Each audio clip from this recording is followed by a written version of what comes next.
Project Underworld is probably the most efficiently made cinematic film that we've ever done at BPS. The core production of the movie only took 3 weeks, yet we were able to maintain the quality of our previous cinematic films. So in this video, I will be going over the production process, our techniques, and just how we were able to return to the world of Middleground 4 years later.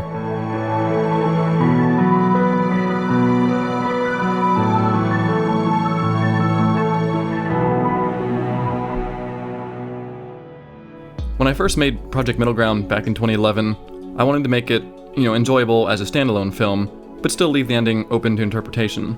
Although I didn't have a sequel planned, I had my own interpretation for what happened next, and it wasn't really until Halo 4 was being made that I started becoming inspired to make a follow-up film. However, of course, when Halo 4 turned out to be really inconvenient for Machinima, I again dropped the idea for a sequel. When we began Phase 2 of BPS earlier this year, and I was finishing up with Rise of Spartans, I knew I was going to need to, pick up a new cinematic Halo film to keep our audience happy with, our core content.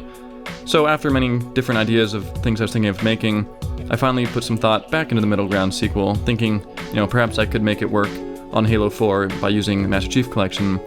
However, when we began testing things, I quickly was discouraged again because the Master Chief Collection is also pretty non-functional. And then at one point I even thought about doing it in Halo 3, but then again that didn't really work either. So then finally I just thought, why not just make it in Reach again? As much as Reach is getting old and I've used it for so many years and I've really kind of gotten tired of using it, at the same time it actually made more sense because, if we're making a sequel I might as well use the same engine. And although I don't have too many body actors in Reach anymore, the movie didn't really require too many. Most of the scenes were 2 or 3 players. On April 24th, shortly after I'd been considering this, I pitched the idea to the BPS crew and it was met with much excitement, and I decided that this would be the next project I'm making. On May 4th, I began the initial brainstorming of what was currently being called Project Underground. I brought Sam Small on as co-director, primarily to help out at this brainstorming stage. So as I normally do, I made a large brainstorming canvas in Microsoft Paint, best program ever, and then I just laid out things like random ideas, characters, settings, companies, all these kind of things just to kind of help with brainstorming. So when I'm thinking about things, I can just kind of look over everything and just kind of move around, have all the ideas up on the screen at once. I actually still had a list of ideas that I'd recorded for my initial Halo 4 plans, so I looked over this list as well and decided what to keep, what to scrap. In the end, the stories became very much different than the one I had planned for Halo 4. So after Sam and I had figured out the majority of what would happen, who does what, and where, I put together a flowchart, as I normally do, to make sure the story has a solid flow of excitement and rising action, etc. Rewatching Project Middleground recently, I noticed that very little happens up until the final 15 minutes, and suddenly all the excitement happens there. It's kind of a turn-off to be just watching, waiting, and 35 minutes into the movie, finally something starts happening. So with Underworld, I tried to design it more as the 3-act kind of story, with like an initial act, with some excitement here, and the middle act, and then like the final act is the big one. So it kind of, each act is enjoyable on its own, you're not waiting around the whole time. I then set up an organized character reference sheet, which would help me understanding my characters a little bit before I start writing their dialogue. Also, it helps voice actors understand who they're playing when it became time to cast. This document also doubled as a helper for me to remember all the armor permutations when it came time to body act. Before any filming even began, I listed out a general idea of all the scenes that I'd need to film, on what map they were going to be, how many players I'd need, if I'd need to be in local, etc. Actually, I'd use this in early production to knock out some of the majority of the filming more efficiently. However, I didn't really stick to it directly. Eventually, I'd start deviating from it. Finally, came time to script the movie, after I knew the characters, the story, and everything that was going to happen. In the past, I kind of designed my own layout for scripts, but I've also been recently encouraged to adopt, the traditional Hollywood scripting format, which I personally find a little bit uneasy to read. So what I ended up doing was actually kind of inventing a hybrid of the standard format and my previous format, which was good because it kept it easy for the voice actors to find their lines because I have everything color-coded, but it also didn't feel quite so amateur as my old ones. Moving into the production, the very first step was of course to do the casting and choose the voice actors. So for Project Underworld, I held all private casting. I didn't really hold any auditions so much, only for a few characters. When I was writing the characters and their dialogue, I actually already had specific voice actors in mind. I also wanted to choose voice actors who really didn't play, huge roles in the rest of my films, because I wanted to give it kind of a fresh and new feel that hasn't really happened in Machinima too much recently. The set design for Project Underworld was pretty easy compared to forging things like Rise of the Spartans sets. First, we wanted to make sure we only used default maps for the real world scenes. In Project Middleground, I kind of made the mistake of using a Forge World set to represent one of the real world cities. It became really confusing as to why it looked like Middleground in the real world. So I ended up choosing Powerhouse for the main set, as it had a good blend of machinery, electronics, which appeared to be just kind of like crudely set up by Connor. For Middleground itself, I wanted to maintain that feel I had in the original, which was, this kind of largely empty and clean Forge World. There wasn't too much on it, with of course the exception of the wreckage of the city, which had been pulled in the ocean by Hayden at the end of the first film. Remaking the wreckage was actually kind of fun because we tried to put all the same types of pieces in the same areas, so you could actually kind of recognize it. For the Underworld, I wanted to continue kind of this abstract and unorganized feel that we saw in the first film, but here I also kind of added elements of floating geometry and stuff to make the world feel even less physically based and more unnatural. We tried to have certain areas reflect certain moods. For example, the spikes around Hayden's cave represented how he kind of shut his mind away and blocked out the rest of the world. Also, the Gulch area started out very unorganized and crooked, but after Hayden begins being put back together, we see everything at 90-degree angles, and it kind of represents how his consciousness is being reorganized. The first footage of Project Underworld was recorded on May 20th, which is exactly 3 weeks before I finished filming, which means that this was the fastest we've ever filmed a movie of this size. This was primarily because I'm on summer break, and most of the scenes were done with just 2 or 3 actors.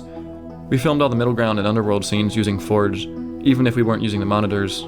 This was for 2 reasons. First of all, the armor in Forge, or any team game, is actually slightly cleaner and more saturated than in custom games, which goes along with the kind of clean and magical feel of Middleground. Also, using Forge mode to fly around and get in position made filming much easier and quicker. Some scenes I had to plan out on paper first, such as the showdown between Hayden and Darren, and by doing so, we were able to film that entire sequence pretty much in one go. There were certain things I improvised while filming that I hadn't really planned, such as Darren's arm. I had designed him in pre-production to have a robotic arm to make it feel like he had, done some crazy experiment that gone wrong or something. However, when filming, we thought it'd be interesting if in Middleground he didn't have his robotic arm, instead he had a normal arm, because in Middleground you don't actually exist. Your projection just creates the illusion of you, however you see yourself existing.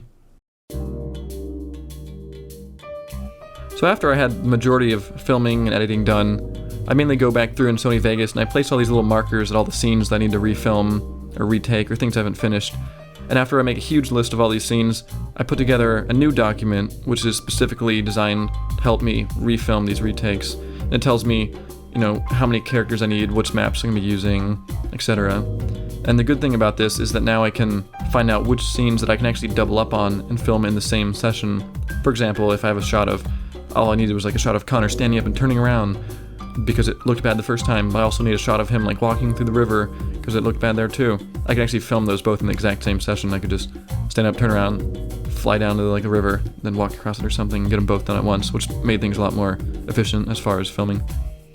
One of the effects we did this time around was to mirror the shots inside the Underworld. I was playing around with mirroring images a few months ago, and I was actually surprised at how unrecognizable it made the environments seem. So I decided it would kind of help Underworld just feel different, fresh, and kind of confusing. Music for Project Underworld was done at a very post-production stage. First, I used some of the original songs Bryson and I had made for Project Middleground. Then I went on Audio Micro to find a lot more royalty-free stuff that our network has access to. It was about a week before release that I began writing some of my own music. Some of the songs were just remixes of the original soundtrack, and actually a lot of songs were just existing copyrighted songs that I had wanted to use, but of course, I couldn't use it because it's copyrighted, so I just basically took the same tempo and timing and then just, made it royalty-free myself. Most interesting, however, was the Underworld music. I wanted this music to feel very unique and different, pretty much like nothing you've ever really heard before. So, funny enough, the inspiration actually came from this Yee meme that was going around, and we've been joking about. We found a version where the Yee thing had been slowed down 800 times or something, but instead of sounding stupid, it actually sounded kind of pretty. And I did some research and found software called Paul Stretch, which allows you to slow down audio, but it kind of preserves a nice sound. So this was perfect for the Underworld to give that kind of continuous feel of this run-on dreamlike state. It never really has any sharp, moments or harsh notes. It just everything kind of fades together. In order to synchronize it up, however, I had to actually render the entire Underworld scene out at 16 times speed, and then I synced up to some random little notes, like dun dun dun dun bum bum bum bum, and then I'd slow that back down 16 times, and it actually fit the original. I like to try to keep my visual effects minimal, if possible.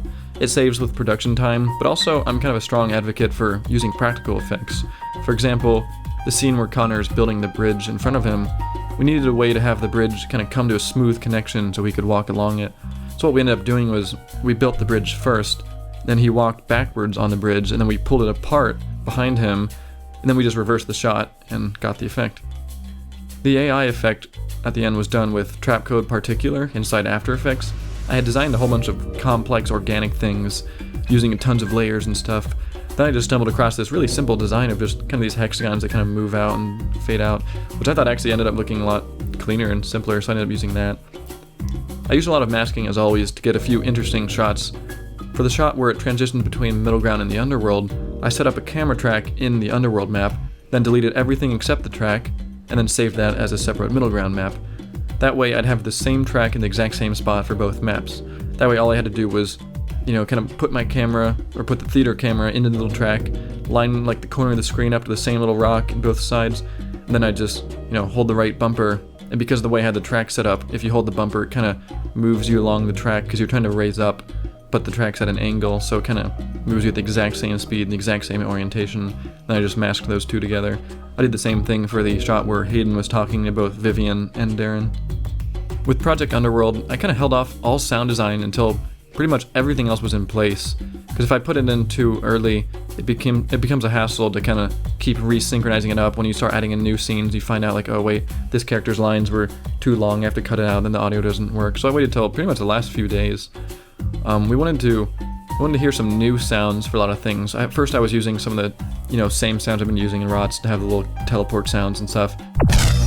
This time I was using Video Copilot's motion pulse sounds to get some really interesting things for when the projections spawn in and stuff. We continued putting things like reverb on indoor dialogue and delay for outdoors.